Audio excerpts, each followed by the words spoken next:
I want to give all praise and glory to Yahweh, Bahasham, Yahushai, Bahasham, Ha, Rakah, Quadash, double honors unto our apostle elders, which rule great millstone well, and shalom to the hopeful elect of the nation of Israel. May you endure unto the end. Shalom, wa abba.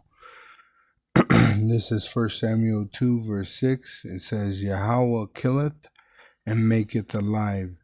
He bringeth down to the grave and bringeth up. Yahweh maketh poor and maketh rich. He bringeth low and lifteth up. He raiseth up the poor out of the dust and lifteth up the beggar from the dunghill. And it says, and lifteth up the beggar from the dunghill to set them among princes and to make them inherit the throne of glory, for the pillars of the earth are the Lord's, Yahweh, and he hath set the world upon them. Talking about the Israelites. All right. He will keep the feet of his saints, his elect Israelites that are sanctified through the truth. And the wicked shall be silent in darkness, because they're going to be shook that every Edomite is going to be made extinct. For by strength shall no man prevail, which that's what Esau's trying to do. He's trying to strong arm the Israelites and then murder them, which he will not prevail. For the race is not given to the rich, to the fast, to the strong, to the smart, to the rich. It says, the adversaries of Yahweh shall be broken to pieces. Through who? The battle axe which he's going to use is Israel. Out of heaven shall he thunder upon them. Yahweh shall judge the ends of the earth, and he shall give strength unto his king, and exalt the horn of his anointed, right? Which we're prophesying on the internet. And the king it's talking about is King David. He came to Babylon as King Mashah and prophesied against this place. All right. And there's going to be a day where he gives us our heart's desire, what we've been praying for. All right. Psalm 147, verse 1.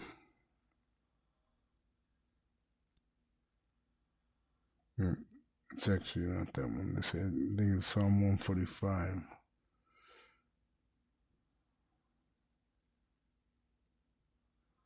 No. Oh, maybe 149.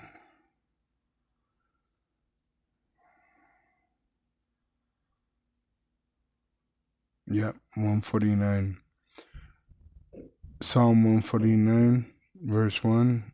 And it says, Israel invoked, right? Invoked, which means the Lord told us to praise Yahweh. So we were commanded to praise Yahweh through Yahushai. It says in verse 1, praise ye Yahweh, sing unto Yahweh a new song, which is this truth, and his praise in the congregation of saints, which you see us online, and we go out to camp. Let Israel rejoice in him that made him, Yahushai, Yahweh Bahasham, Yahushai. Let the sons of Zion be joyful in their king, Yahushai, which he's going to set up King David and the rest of the elect. Let them praise his name in the dance. Let them sing praises unto him with the timbrel and harp. For Yahweh taketh pleasure in his people. He will beautify the meek with salvation. All right. And that's what he's going to do with the willing Israelites. He's going to give them salvation through Yahushai. Let the saints be joyful in glory, which we speak of these things through the word of Yahweh by the Holy Spirit. Let them sing aloud upon their beds. And pretty much we're supposed to be thinking about this day and night.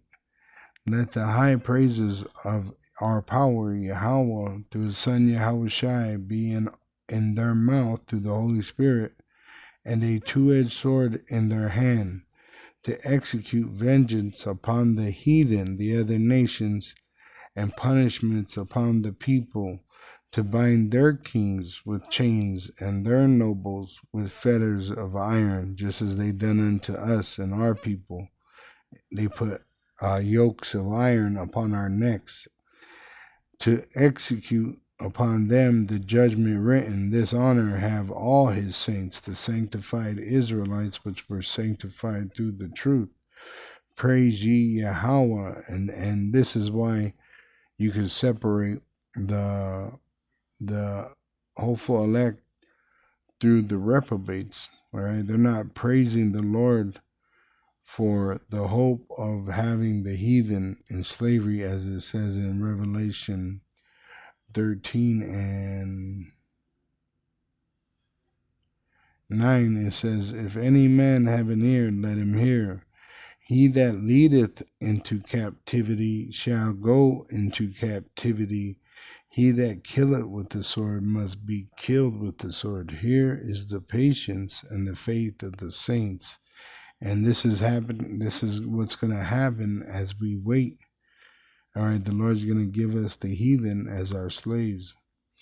It says in Revelation 14 and 12, so the devil, right, the head of the heathen, which the heathen are confederate with the so-called white race, right? You got UN in New York, and America is the whore in prophecy, and it rides the beast, which is the European Union, and it has the teeth of NATO, which is the teeth of the beast, and the enemies of America, BRICS, is going to be allies with the allies of America, and the allies of America are going to turn their back on America and destroy it. It says in Revelation 14 and 12, here's the patience of the saints. Here are they that keep the commandments of Yahweh Bahasham Yahushai, and the faith of Yahushai, of his return. We're being prepared to meet our Maker. All right, but you got reprobate Israelites that don't believe, and they're going to be destroyed in the destruction of Babylon the Great. All right, because once again, they're going to come down with great wrath, knowing that they have a short time, and they're going to make it mandatory that you have an implantable microchip. And the ones that take that microchip, the Israelites that agree, and they take that microchip, it says here in Revelation 14 and 9, and the third angel followed them, saying with a loud voice, if any man worship the beast in his image, which is the system of the so-called white race, and receive his mark in his forehead or in his hand, which is that implantable microchip, the mark of the beast, the same shall drink of the wine of the wrath of Yahweh through Yahushai, which is poured out without mixture into the cup of his indignation, which is America. And what it means is there's not going to be shown no mercy. And he shall be tormented with fire and brimstone by the nuclear missiles in the presence of the holy angels and in the presence of the Lord, Yahushai, which Yahushai is coming to deliver the elect of the nation of Israel. Shalom to the elect of the nation of Israel, wa abababal.